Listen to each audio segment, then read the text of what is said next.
Good afternoon, good evening, a good Erev Yom Tov.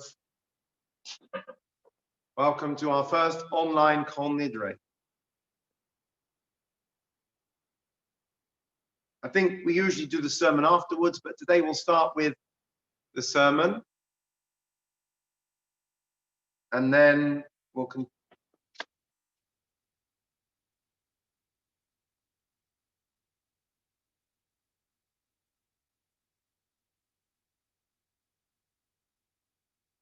Okay, sorry to hear that. Is he still screaming?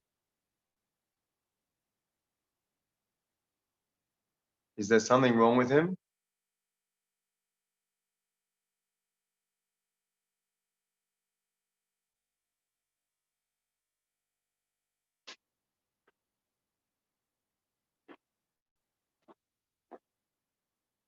Good evening and welcome to our online Kol Nidrei.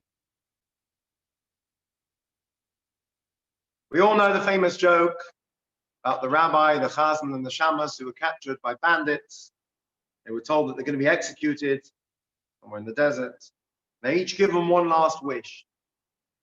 The rabbi says, my last wish is, there was one drosh I wanted to give once. Shabbos HaGadol, only 2 hours long. It was going to inspire everyone so much, but the president said, no, I would give anything to give that drosha one time. Okay, you can give your drosha.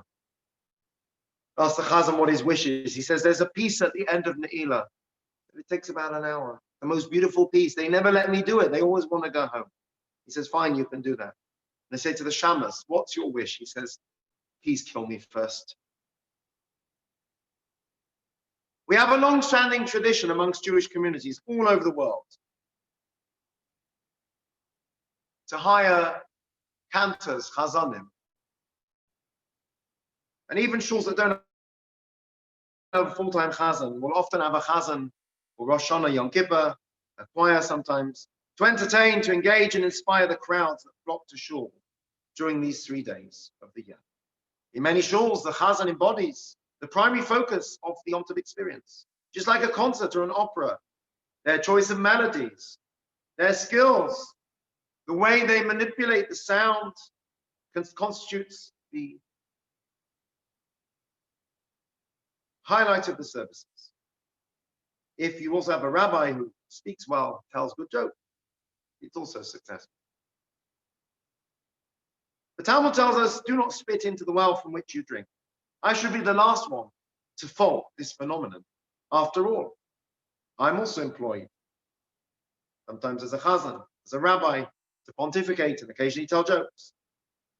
But particularly as many of us find ourselves at home and not in the company of the rabbi or the chazan, I wanted to share a moving thought from the great Hasidic master, the Baal Shem Tov, concerning this chazan and rabbi phenomenon, which might be helpful, particularly to those of us at home, but actually to all of us at this time of year.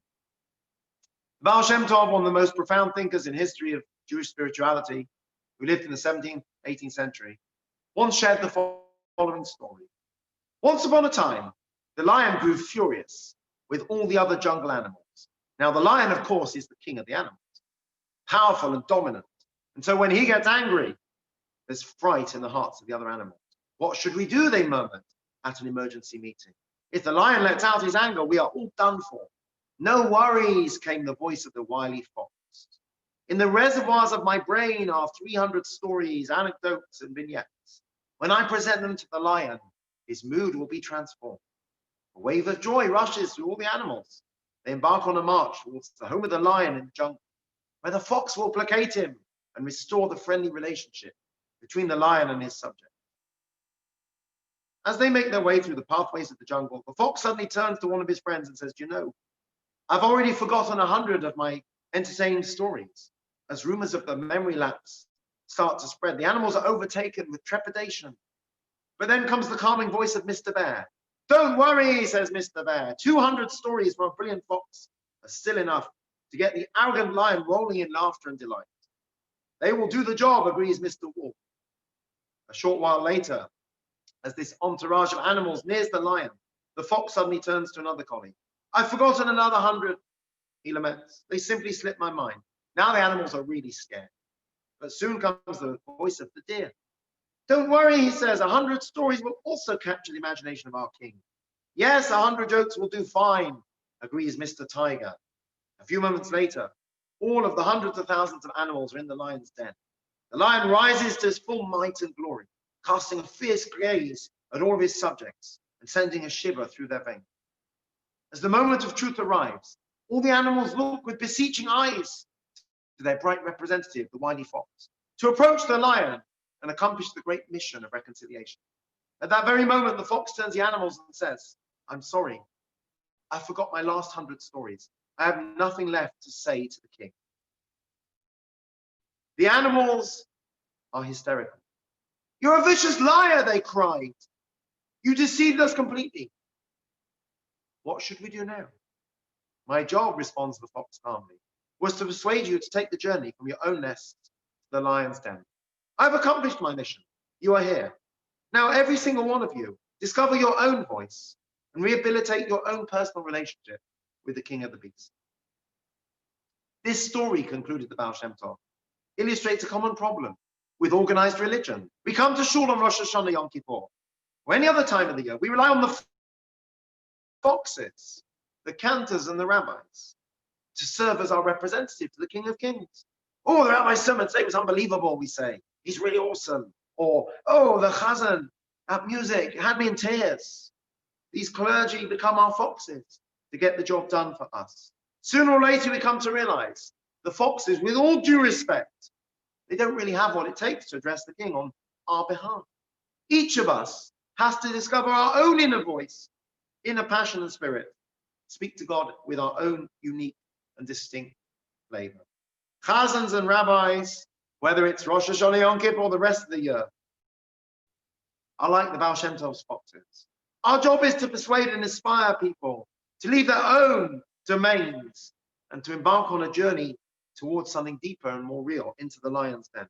But ultimately, each and every one of us must ultimately enter God's space alone. And so this Rosh Hashanah Yom Kippur, don't rely on the foxes. Speak to God directly. Use your own words and your own soul, heart to heart, from the truest place in your heart from that.